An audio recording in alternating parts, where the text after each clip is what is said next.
Welcome to பெரு review. இந்த வீடியோவில் 2025லேருந்து எடுக்கப்பட்ட ஒரு ஹாலிவுட் திரைப்படமான சிசு ரோட் டு ரிவெஞ்ச் திரைப்படம் எப்படி இருக்குது அப்படிங்கிறத அந்த உள்ள பார்க்க போகிறோம்.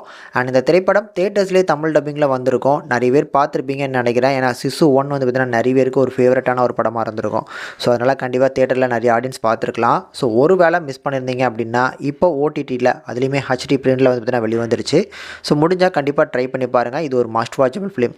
நீங்கள் ஃபஸ்ட் பார்ட்டை பார்த்துட்டு தான் பார்க்கணுமா அப்படின்னு கேட்டிங்கன்னா கண்டிப்பாக இல்லை. ரெண்டுத்துலேயுமே ஒரு ஜான்விக் ஸ்டைலில் வந்து பார்த்திங்கன்னா ஒரு ஆக்ஷன் படமாக தான் எடுத்திருப்பாங்க.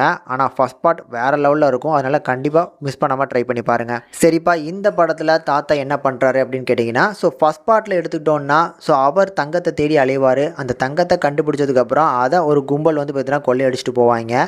ஸோ அவங்கக்கிட்ட இருந்து அந்த தங்கத்தை மீட் எடுக்கிறதுக்காக ஒரு அக்கப்போரே பண்ணிடுவாப்பில். ஸோ ஒரு பெரிய சம்பவமே நடக்கும்.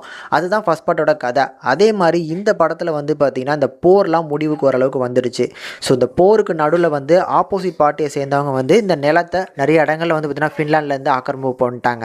ஸோ இந்த ஆக்கிரமிப்புக்கு நடுவில் தான் வந்து இவரோட வீடு இருக்குது. ஸோ அதனால் இவரோட வாழ்ந்த வீட்டை வந்து பார்த்திங்கன்னா இவரால் விட்டு கொடுக்க முடியாதனால அந்த வீட்டை வந்து பார்த்திங்கன்னா மரத்தினால செய்யப்பட்ட வீடுனால அது எல்லாத்தையுமே பிரித்து ஒரு ட்ரக்கில் லோட் பண்ணி இன்னொரு இடத்துல ரீபில்ட் பண்ணலாம் அப்படின்னு ஆசைப்படுறாரு.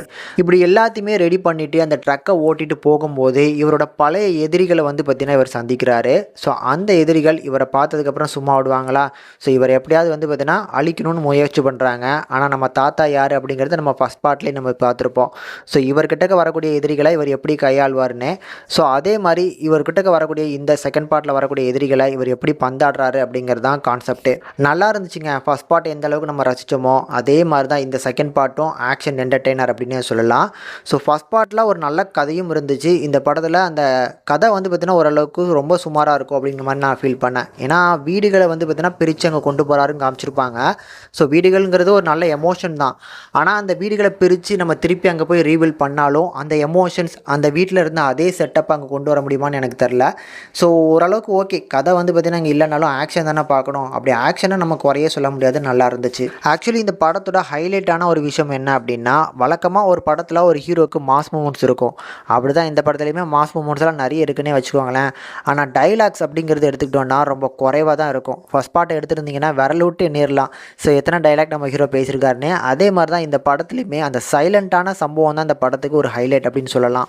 தென் புதுசாக ஒருத்தரை வந்து பார்த்திங்கன்னா வரக்கூடிய எதிரிகளை சமாளித்து இவர் கொல்லக்கூடிய மெத்தட் இருக்குது பார்த்திங்களா, அதெல்லாம் அருமையாக இருக்கும். ஸோ இந்த படத்துலையுமே எக்ஸ்ட்ரீமான வைலன்ஸ்லாம் இருக்குது அப்படிங்கிறதுனால கொஞ்சம் தனியாகவே உட்காந்து பார்த்து என்ஜாய் பண்ணுங்கள். ஆனால் ஒரு நல்ல ஆக்ஷன் என்டர்டெய்னர் அப்படி வேணும்னா கண்டிப்பாக இந்த படத்தை தவிர வேறு எந்த படமும் நான் சொல்ல மாட்டேன். கண்டிப்பாக ட்ரை பண்ணலாம். ஸோ அதாவது இந்த 2025 ரிலீஸ் ஆன ஒரு நல்ல ஆக்ஷன் மூவி கேட்டிங்க அப்படின்னா நான் இந்த படத்தை தான் சொல்வேன்னு சொல்ல வரேன். கண்டிப்பாக ட்ரை பண்ணி பாருங்கள்.